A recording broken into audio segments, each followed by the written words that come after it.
Welcome to Eastern Iowa OT Week 5 After Dark. The first month of the season. The games matter, but still, you could be 0-4 and still have a shot at the postseason if you can turn on the juice as we jump into district play. No more out-of-class matchups. This is where the games matter the most. And we know this game tonight in Iowa City means more than any previous matchup between Western Liberty. What once was one school 8 years ago split in two. Now both programs have built themselves back among the 5A elites. Patrick Smith is in Iowa City with our Game of the Week. Rivalries don't need decades to matter. Just take a look here at Iowa City. West and Liberty have only met a handful of times, but every time they do meet, it feels bigger than the last. Tonight, the Lightning try to rebound from their first setback, while the Trojans aim to keep their perfect start intact. Start of this one was odd. Liberty goes for an onside kick on the opening kickoff. That went out of bounds, so the Trojans got a quick field goal. And then on their next drive, Reese Wheeler scrambling around, taking his time, blocking his elite. He launches this high. Ethan Headings, the North Dakota commit. You're kidding. He mosses Adrian Cleary, stiff arms him to the ground, 61 yards. 10-0 Trojans. This one was going to be a shootout like last year. Liberty adds a touchdown of their own next drive for West. 3 plays in the Trojans' third drive. Reese Wheeler drops back, finds Headings again on the slant. The wheels are on. 56 yards. Put the points on the board. Headings' second touchdown in the first quarter. West leads this 17-7. Into the second quarter, Liberty adds 3 on the board. They get the ball back in their red zone after a great punt return. Ball on the 4. It's the battle of the Reeses. Reese Reddick keeps it himself, muscles on in. Touchdown Lightning. They tie this one up right at 17, but not for long. Trojans in plus territory. Wheeler on the read option. Fakes out the whole defense and me. 35 yards wide open to the house. IC West up 24-17 with 4 minutes left in the half, but we still aren't done in this half. Next drive for the Lightning in their red zone. Reddick is great moving in the pocket, finds Leo Ross crossing through the middle. He lowers his shoulder into the end zone. We're all tied up at 24 heading into the break. Coming straight out of the locker room. Opening drive for the Lightning in the second half. Reddick keeps it himself, finds a hole, breaks it open, 32 yards. Liberty takes their first lead of the night, and they made a quick stop right after and are quickly right back at their 1 yard line. Reddick, QB draw, touchdown. They would tally on one more to put this one away. IC West unbeaten no more. The principal bell is staying right in Liberty. Yeah, this game means a lot to our guys. It means a lot to our fans. It means a lot to our community. And our guys came to play, and talking to them at halftime, I just talked about, guys, if we can go out and execute the calls, if we give up something that we're trying to give up on defense, we'll live with it. And our guys came out in the second half and they executed. Obviously, I think the key to the game was playing with confidence, because when we played with confidence, we played really well. So we played with confidence, especially in that secondary, and we made some plays, and when our defense got through to the quarterback, they made the plays in the second half. Final tonight, 44-31 Lightning. Reporting from Iowa City, I'm Patrick Smith for Eastern Iowa OT. Awesome game down in Iowa City. Well, with the start of district play, few teams could use more of a boost than City High. 0-4 after the first month, needing to win every single game just to avoid their first losing record under Coach Mitch Moore. And a good chance tonight on their home field with 1-3 Norwalk coming to town. City High, maybe in the midst of a tough season, but there's some incredible young talent on the squad. Next few years, this is not a team to take lightly. City High's opening drive eats up nearly 8 minutes of game clock right on the goal line. Coden Kurtz, QB, keeper, across the goal line for his first rushing touchdown of the season. First play of the second quarter, a critical moment for City High. Norwalk has 4th and goal at the 1 yard line, and Marshall Sheldon and Preston Mensa leading a gang of tacklers to stop the drive short. Turnover on downs, but after City High threw a pick, Norwalk's back on the goal line and no stop in store this time. The pass to Eli Robbins. He's a preferred walk-on at Iowa, his 5th touchdown catch of the season. Had a couple of Hawkeye coaches on the sideline, Jay Neiman and Abdul Hodge there watching. Maybe keeping an eye on Robbins, maybe more likely checking out Luke Brewer. Started the season as a junior, but reclassified, so he's going to graduate this year. Has offers from some of the big dogs in the SEC, one of the best tight end recruits in the country. And Norwalk puts him to work in the second. Heavy dose of Brewer on this drive that ends with the Norwalk touchdown. 19-13 lead for Norwalk at halftime, but really opened it up in the second. Norwalk collects its second win of the year, and City High now drops to 0-5. Well, after a loss to open the year, Cedar Falls has ripped off 3 in a row. Tigers are in a very advantageous spot to keep climbing the polls over the next month. Schedule heavily in their favor, hosting Hempstead, and they put the foot on the gas right away. Opening drive near midfield.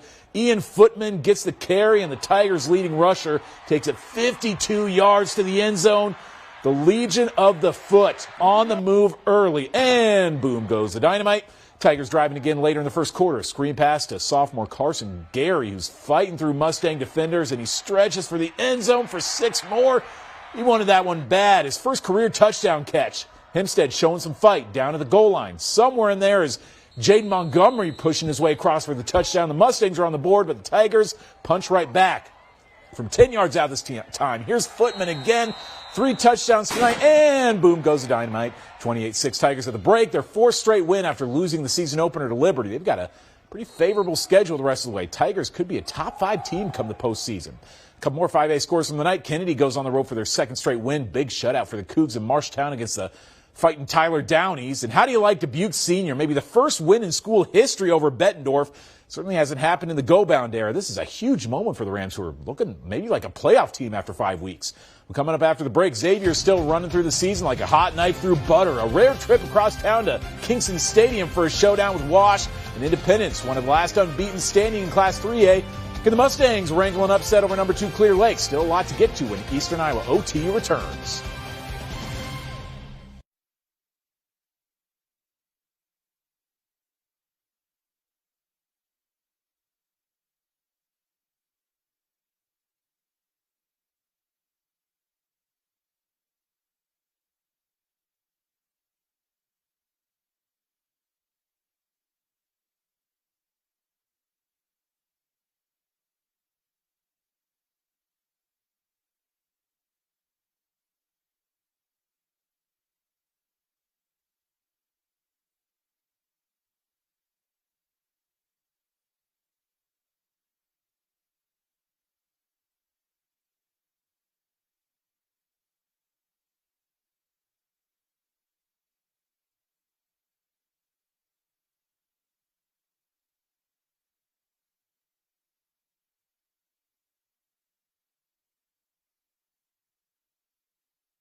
Ever since the split of 4A and 5A, Xavier hasn't seen nearly as many chances to face off against some of their old traditional MVC rivals from the Cedar Rapids Metro. Over the last 2 decades, this is only the 4th matchup between Xavier and Wash. Mitch Vick in the studios. The Saints mosey over to Kingston Stadium tonight. Yeah, those troops to Southwest side, few and far between anymore, Owen. Xavier used to open quite a few seasons at Kingston. 2009 when they first got the field turf in there. 2004, my senior year.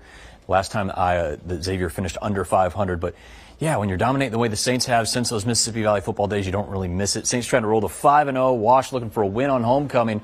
First drive for Xavier. Carter Hoffman doing Carter Hoffman things. Weaves his way through Warriors. Stiff arm and eventually finds the end zone. 8-0 because Xavier went for 2 just for fun to start this one.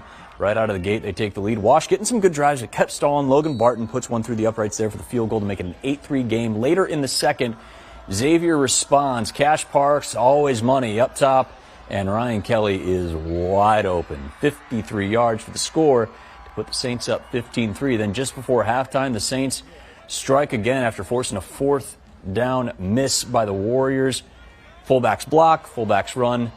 Let the fullbacks catch the football. Park swings it out to Dustin Cook. He does the rest. 33 yards, 6 more points. Xavier rolls to 5-0 with a 42-15 win. Spoils homecoming for the Warriors. Saints back home next Friday to host Waverly Shell Rock. Wash hits the road to Wenatchee County at Decorah in Week 6. All right, thanks, Mitch. Well, don't go far. After an 0-2 start, Western Dubuque was on the precipice of falling out of 4A relevance. But thanks to 2 straight wins, including an upset last week over Decorah, the Bobcats are back in the 4A top 10. They're on the road tonight for what might be their first ever matchup against Davenport North, and the Bobcats are already up 21-0 in the first quarter. Brett Harris just watched his big brother win a Southern League championship to Owen Habel, no relation.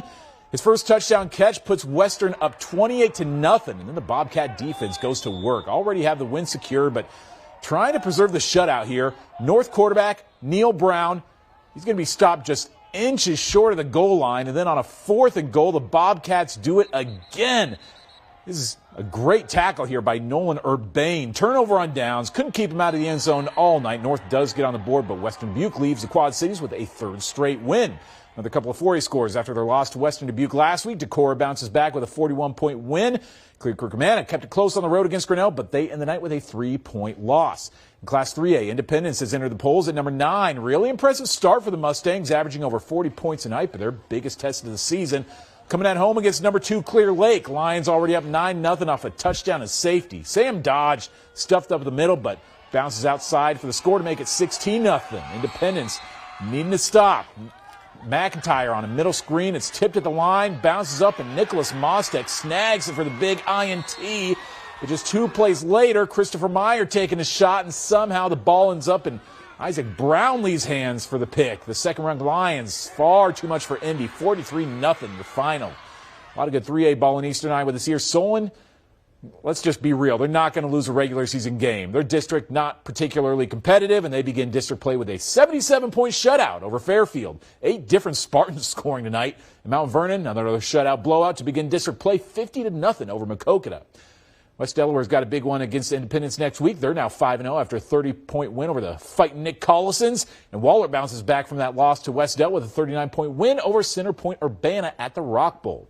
With one team coming in off a 5-4 season and another with a new coach coming in, not a lot of talk about West Branch or Alburnett before the season, but both start district play with a 3-1 record. An early lead in the district rankings on the line. Mitch Fick back with highlights from a pair of surprises in Class 2A. These are a couple teams, though, Owen, that are traditionally pretty tough, and those 3-1 records in some rankings has them just inside the top 10 in 2A. Number next to the name and not. This is a darn good one in Alburnett tonight. 7-0 Pirates in the second where we pick it up. Alburnett adding their lead here. Owen Henriksen taking a lot of carries in the first half. Head down, coming through. Heck of an effort to get in. 13-0 after a missed PAT. West Branch gets going, though, late in the half on 3rd and 12. Brennan Dale making so much more room for activities. Gets the first down on 3rd and 12, keeps it alive, and then later in the drive, Dale on the keeper for the score. We got a 13-7 game at the break. Alburnett opened this game with a Lake and K's run. He's their stud. Wasn't there in time to get that first score. We get this one. From his own 13 on a direct snap. Gonna find some space, pick up some speed, and find 6 from 87 yards away. And at this point, you just zoom out because you got the entire sideline running past you. Let them celebrate. Pirates take a 20-7 lead. Caves score, stands up. Alburnett holds off West Branch. Big district win, 2017 your final for Martin Sports Complex. West Branch stays on the road in week 6, heading to Tipton. Alburnett stays home for homecoming next Friday, hosting Bellevue. Thanks, Mitch. Well, Mid-Prairie's only loss this season was to Alburnett, still ranked 9th in 2A at home against West Liberty. Hawks set the tone early with Brooks Weber setting the ball up for Hudson Ehrenfeld to snag, working his way down the sideline, gaining multiple comet tails, getting tripped up into the end zone for the first score of the game. They're going to be back in the red zone. Weber floating a pass to Peyton Fox to make it 14-0 early in the first quarter. Now we get into the second. Kendrick Koss, he's going to get met by a couple of West Liberty defenders. The ball comes out, and the Comets jump on the red zone turnover, capitalizing on the momentum. Devin Miracle sends a miracle up to Braden Bickford, one-handed. He's in. The Comets on the board, 21-7, just under 11 left in the half. Hawks answer with Weber on the move in the pocket. He finds his guy and ships some airmail for contestant Carson Humphrey. Just like UPS, it is delivered. Mid-Prairie getting a win on their home field tonight over West Liberty. Still a lot more of Eastern Iowa T coming up. Regina's been putting up some outrageous offensive numbers, but can they keep their foot on the gas in one of their toughest matchups of the season? And diving very deep into Class A. How green was this valley? Maquoketa Valley and Wapsie Valley on the field in a matchup of 2 of the best in the entire class. Highlights when the OT returns.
There's a lot of talent to go around at Regina. Second-year coach Dustin Ellsbury told me before the season that nobody on the team will likely have really eye-popping numbers just because there's so much talent to spread the ball around to.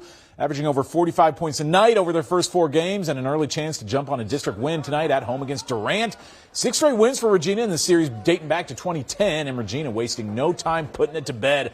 Already with a 36-0 lead, Durant's trying to make it happen, but Regina's got Carter Slager back there.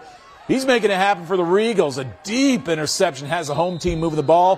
Final couple minutes of the half, continuous clock is moving. Kyle Tracy puts it upstairs for Tate Wallace. He's another kid getting some major looks as a linebacker, but he's got hands too. 43-0 Regina at the break. After they crown some homecoming royalty at halftime, the Regals are on the move again on a 3rd and long. It's another Tracy to Wallace connection.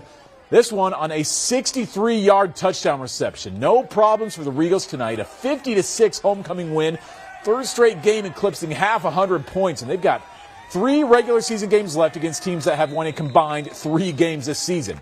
A couple of ranked 1A teams with blowout wins tonight. Union, one of the best stories in the state. After a 3-win season last year, the Knights are now 5-0. And Grundy Center wins by 48. Judge Jarofsky was 16 for 16, had 5 touchdowns and picked off 2 passes just in the first half. His performance was legendary tonight, but nothing compared to what we're about to get to.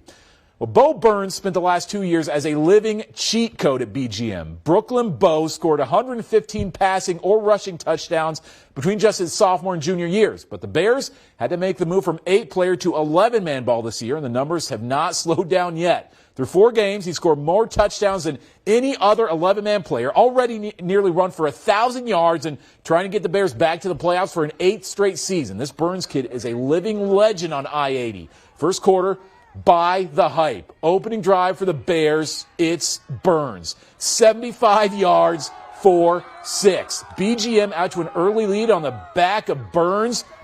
Later in the first quarter, Burns release the Hounds. A 35-yard touchdown pass to Ethan Bridgewater. He's your bridge over Bo's untroubled water. 14-7, the Bears lead. But it's tied again later in the first quarter. Burns on a keeper again. He is a legend at finding space where there previously was none. Burns again rolling for an 80-yard touchdown. His second of the night puts the Bears back in front. Now into the second quarter. They're not saying boo, they're saying boo earns. Boo earns. Would you believe another 80-yard touchdown run on the keeper? Kid had over 200 rushing yards in the first half. A nightmare for the Martindale defense. Bo Burns on historic performance tonight. 10 total touchdowns, 2 through the air, 8 on the ground, 441 rushing yards, 12th most in a single game in Iowa history. 612 total yards, number 3 all-time for passing and rushing yards in a single game. Close the game scoring 53 unanswered points. A big win and a big night for Big Bo. Well, down in the valleys, it's Wapsie and Maquoketa. Warriors 4-0. Both are in the top 10 of Class A. Late first quarter, Wapsie is driving. Caleb Hogan completes what is ruled a pass to Landon Molds, who takes it all the way for 6.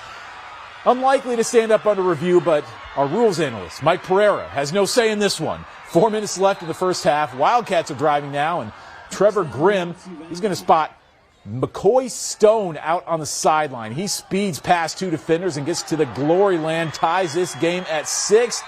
Late in the half now, the Warriors have one last gasp before the break. Hunter Curley, this kid is a human Hail Mary. Backed up toward his own end zone. He runs this one all the way for his 15th touchdown of the season. I was unfamiliar with his game, but respect. Pick this kid up in your Class A fantasy league. Wapsie Valley now 5-0 after an 11-point win over Maquoketa Valley. North Linn, one of 11 unbeaten teams in Class A entering the week, more than twice as many as any other class, going up the road against East Buck. Lynx, first drive, a little misdirection of Braden Wheatley following his blockers to the sideline, and he's going to score from about 13 yards out. North Linn missing the extra point, so it's 6-0 on the next drive for the Lynx. The name of the game is ground and pound. Landon Mertens right up the gut, breaking a few tackles, cutting outside, brought down just outside of the 10-yard line. A few penalties look like it would stall the drive out, but on 4th and short, Will Sommerfeld calls his own number and walks into the end zone. North Linn improving to 5-0 with a 49-14 win over the Bucks. Another matchup with game of the week potential. Gladbrook-Reinbeck and Bosco over the first 4 weeks. 5 combined shutouts between the Rebels and Dons. For this Elite 8-player matchup, we had to bring in a product of an 8-man football school. Lauren Avenetti in the studio with a top 10 matchup in Gilbertville. Hey, if there's anyone who loves an 8-player showdown, it's me, and this game did not disappoint. Don Bosco defending their home turf against undefeated Gladbrook-Reinbeck. And the Dons strike first. Opening drive, Ty Christensen cruises into the end zone. 7-0 Dons. The defense, on the other hand, now they are just as nasty. The Rebels can't find any room, looking nothing like the undefeated team we've seen so far. And Don Bosco keeps pounding. Tucker Youngblood strolls into the end zone, 14-zip Dons. But that 14 lit a fire under number 13, Rebels quarterback Trevor Mathern. He takes off. My goodness, a monster run to flip the field and put GR in striking distance. And they cash in. Trayvon Heron finishes the drive with the touchdown to cut the lead. Next possession, Heron still making plays, this time on defense. Reads it perfectly, jumps the route, picks off Don Bosco, and the Rebels turn it into points as Mathern punches it in to tie the game. Final minutes before the half, and it's response after response. Ty Christensen again, left, right, end zone, and Dons are back in front, but Mathern answers right back, airing it out to a wide-open Hudson Clark, all square heading into the break. This game is a seesaw if I've ever seen one, but in the end, GR holds on to stay undefeated. Final score 42-27. All right, we're done with Week 5. District race officially underway, as is the race for our Play of the Year in 2025. Some new candidates emerge tonight. Our Play of the Week when we come back.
Here on Eastern Iowa OT, we stand for 3 things. Big fellas scoring touchdowns, 8-man football being where kings are made, and family. It's the Fast and Furious principle. And this week, all 3 converged for our Play of the Week. This was last night in Winfield. Wolves in the red zone. Chance Hoyt punches it loose. It's his brother, defensive lineman Mason Hoyt, scooping and subsequently scoring 70 yards, fumble recovery for the touchdown. But Chance and Mason aren't just brothers. They are 2/3 of a set of triplets over Iowa Valley last year. Those 2 and their sister all qualified for the state wrestling meet. Cool family situation and a deserving Play of the Week to close out the first week of districts. That's it for Eastern Iowa OT. We will see you next Friday night.